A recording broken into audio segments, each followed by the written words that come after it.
Assalamualaikum warahmatullahi wabarakatuh. Madayaw ug maayong adlaw kaninyong tanan. Magandang araw sa inyong lahat. Ang patuloy na pagtaas ng presyo ng mga bilihin ay isang mabigat na dagok sa hangarin nating magkaroon ng mapayapa at masaganang buhay para sa bawat pamilyang Pilipino. Hindi normal ang ating pinagdaraanan. Ito ay epekto ng mga krisis sa labas ng ating bansa, kabilang ang digmaan sa gitnang silangan na direktang nakakaapekto sa presyo ng pagkain, langis at iba pang pangunahing pangangailangan. Sa kabila nito, ang tanggapan ng pangalawang Pangulo ay patuloy na nagsasagawa ng mga programa na noon pa man ay nakatuon ng tumulong sa inyo na makatipid at makaraos sa araw-araw.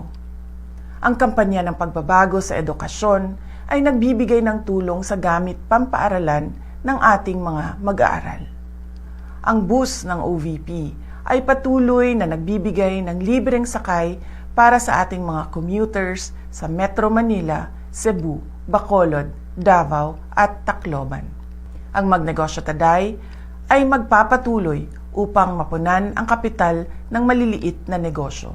At ang rice boxes ay patuloy na ipinamamahagi sa mga nangangailangan, lalo na sa panahon na tulad ngayon.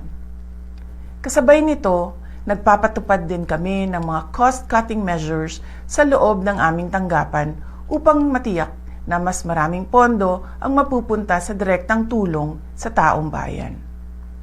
Hindi na itutuloy ng OVP ang pasidungog at kasarilayan sa buwan ng Hunyo. Ang mga ito ay dalawang malalaking pagtitipon para sa LGBTQ community at para sa Year 4 Accomplishment Report ng aking termino. Sa halip ay nakalaan sanang pondo para sa mga nasabing aktibidad ay idadagdag na lamang sa budget ng RICE Project.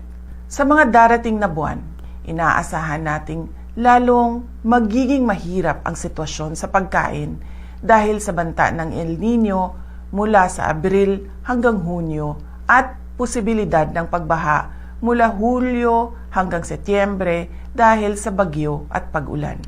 Sa ating pagtitipid, unahin natin ang sapat na pagkain para sa ating pamilya, pagpapagamot sa may sakit at ang edukasyon ng ating mga anak. Ang pinakamabisang panlaban sa krisis ay kahandaan. Simulan na nating planuhin ang ating mga hakbang hanggang sa katapusan ng taong 2026. Kasama na ang pagharap sa posibleng pagkawala ng trabaho, patuloy na pagtaas ng presyo ng pagkain, at risk reduction measures laban sa epekto ng matinding init at mga pagbaha sa ating kabuhayan. Maliit man ang tanggapan ng pangalawang Pangulo, makakaasa kayo na bawat isa sa amin ay patuloy na naglilingkod at naghahanap ng paraan upang makatulong sa taong bayan. Tayo ay isang bayang may matibay at malakas na pananampalataya sa Diyos. Kaya patuloy tayong manalangin ng taimtim at naway bigyan ang ating bansa ng lakas, gabay at pagkakataon tungo sa tunay na mapayapa at masaganang buhay. Syukran.